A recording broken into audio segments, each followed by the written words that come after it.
So what's up mga ka-tips? Andito na naman ang inyong kusinera.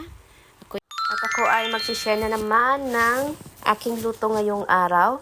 So ito, minarinate ko kanina yung chicken. So ayan, panoorin nyo na lang ang aking video hanggang sa dulo para malaman po ninyo kung paano po ang mga step by step na procedure sa luluto ng shawarma na toppings.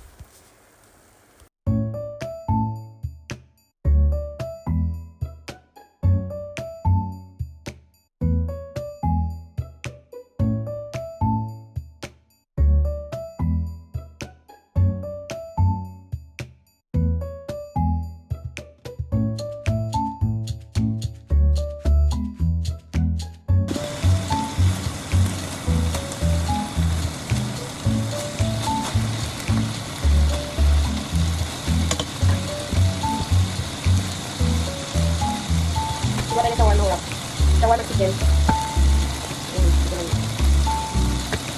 Ito namin.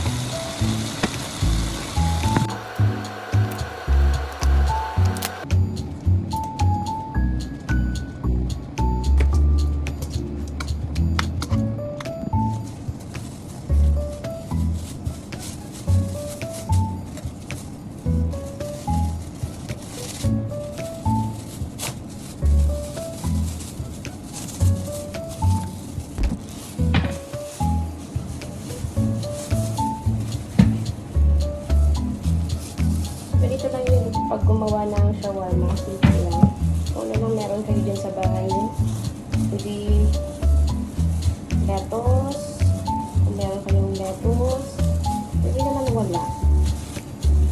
O cabbage, pwede din naman. Sagdarin nyo ng manipis, mapino. Then, lagyan lang chicken. Yung ginawa natin kanina.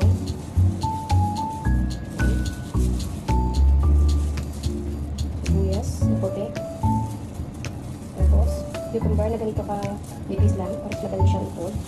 Kasi wala akong tomato big. So, ginawa ko, yung tomato cherry na lang hiniwa ko. Yung ganito. Kikita ba?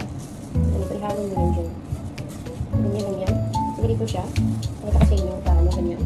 So, i-polish nyo ng ganito. Ganyan. And then, push pa ilalim. Para hindi siya madali mawasa ko ano. And then, i-roll nyo ng ganito.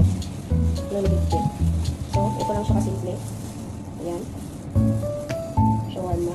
And then, para madali siyang kainin, iwain natin sa gitna. Ito na siya.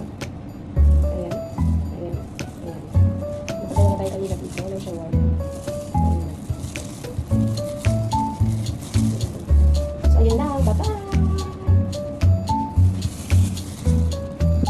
So, dito naman tayo sa gagawa tayo ng dressing sauce ng shawarma natin. So, sa dressing sauce ko, simple lang yung aking dressing sauce. Kung meron kayong tomato doon dyan sa bahay nyo, kahit anong tomato ketchup, kahit anong banana ketchup, and then, pag meron din kayong mayonnaise.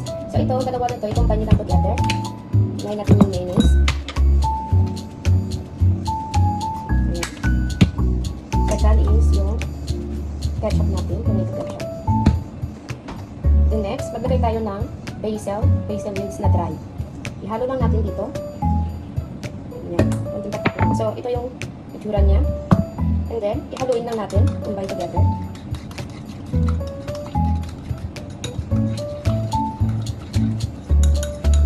Ayan. So, hindi ko siya lalagyan ng lemon kasi ayaw ng mga alaga ko na maasim. Kasi yung tomato ketchup, maasim na to. So, hindi na maglagay ng lemon dito. Ayan. So, ito lang siya. Kasimple. So, mamaya pakita ko sa inyo kung tapos na yung shawarma wrap natin ngayon. So, tapos na ang ating shawarma.